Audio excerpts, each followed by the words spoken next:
అందరికీ నమస్కారం. ముందుగా అందరికీ మహాశివరాత్రి శుభాకాంక్షలు. ఒక రాత్రి సాధారణ రాత్రి కాదు. భూమి మీద ఆధ్యాత్మిక శక్తులు అత్యధికంగా పనిచేసే పవిత్రమైన రాత్రి. అదే మహాశివరాత్రి. ఈరోజు ఎందుకు ప్రత్యేకం? ఎందుకు లక్షలాది మంది జాగారం చేస్తారు? ఎందుకు ఉపవాసం ఉంటారు? శివుడు ఎవరు? ఆయన ఆది ఎక్కడ, అంతం ఎక్కడ? ఈరోజు మనం తెలుసుకోబోయేది కేవలం పండుగ కథ కాదు. శివుని సృష్టి రహస్యం, లింగోద్భవం, శివతత్వం, మహాశివరాత్రి యొక్క అసలు శాస్త్రీయ, యోగిక, ఆధ్యాత్మిక అర్థం. మరి ఆలస్యం ఎందుకు?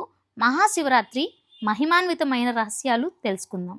శివుడంటే ఒక దేవుడు మాత్రమే కాదు. శివుడంటే శూన్యం, శివుడంటే అనంతం, శివుడంటే సృష్టి, స్థితి, లయం అన్నీ కలిపిన పరమతత్వం. షి అంటే శుభం, వా అంటే వాయువు, జీవశక్తి. అంటే శివుడు జీవానికి శుభం అందించే శక్తి. ఒకసారి సృష్టికర్త బ్రహ్మదేవుడు, పరిపాలకుడు విష్ణువు ఇద్దరి మధ్య నేనే గొప్ప అనే వాదన మొదలైంది. నేనే సృష్టికర్త, అందుకే నేనే గొప్పవాడు అని బ్రహ్మ అన్నాడు.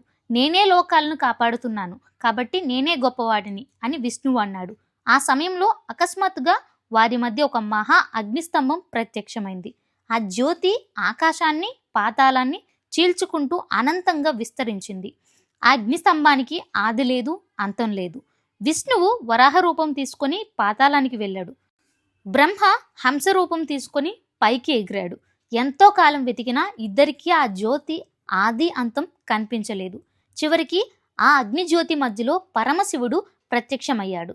అప్పుడు బ్రహ్మ, విష్ణువు గ్రహించారు శివుడే పరబ్రహ్మ స్వరూపం అని. ఆ రాత్రే లింగోద్భవం జరిగింది.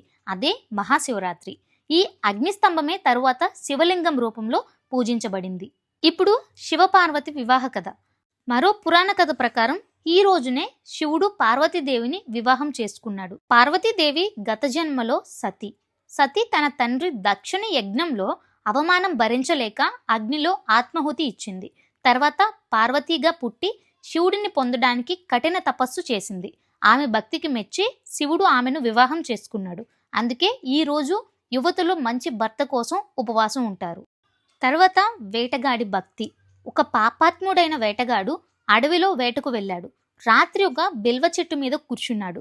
ఆకులు కింద పడేస్తూ రాత్రంతా జాగారం చేశాడు. అతనికి తెలియదు కింద శివలింగం ఉంది అని.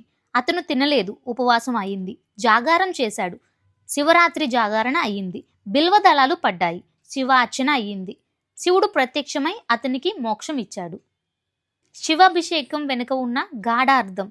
పాలు పవిత్రత, తేనె మాధుర్యం, నీరు జీవం, బెల్లం శక్తి, బిల్వం త్రిమూర్తుల సంకేతం. ఈ మహాశివరాత్రి నాడు ఓం నమః శివాయ అనే మహామంత్రం అర్థం తెలుసుకుందాం. పంచాక్షరి మంత్రం అని కూడా అంటారు. ఓం సృష్టి, నా భూమి, మా జలం, షి అగ్ని, వా వాయువు, యా ఆకాశం.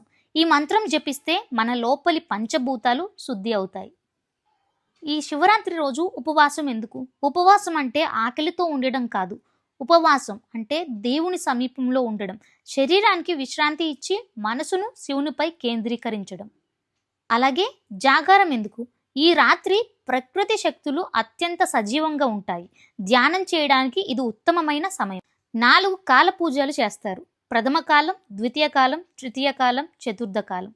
ప్రతి కాలంలో శివలింగానికి అభిషేకం చేస్తారు. అభిషేకం వెనుక ఉన్న అర్థం. పాలు పవిత్రత, తేనె మాధుర్యం, నీరు జీవశక్తి, బెల్లం శక్తి, బిల్వదళం శివునికి అత్యంత ప్రీతికరం. బిల్వదళంలోని 3 ఆకులు బ్రహ్మ, విష్ణు, మహేశ్వరులను సూచిస్తాయి. మహాశివరాత్రి అనేది కేవలం పండుగ కాదు, మన ఆత్మకు చేసే ఒక యాత్ర. ఈ పవిత్ర రాత్రి మనలోని అజ్ఞానాన్ని కాల్చి జ్ఞానజ్యోతి వెలిగించాలి. ఈ వీడియో మీకు నచ్చితే తప్పకుండా లైక్ చేయండి. మరిన్ని వీడియోస్ కోసం మన ఛానల్ సబ్స్క్రైబ్ చేయండి. ఓం నమః శివాయ.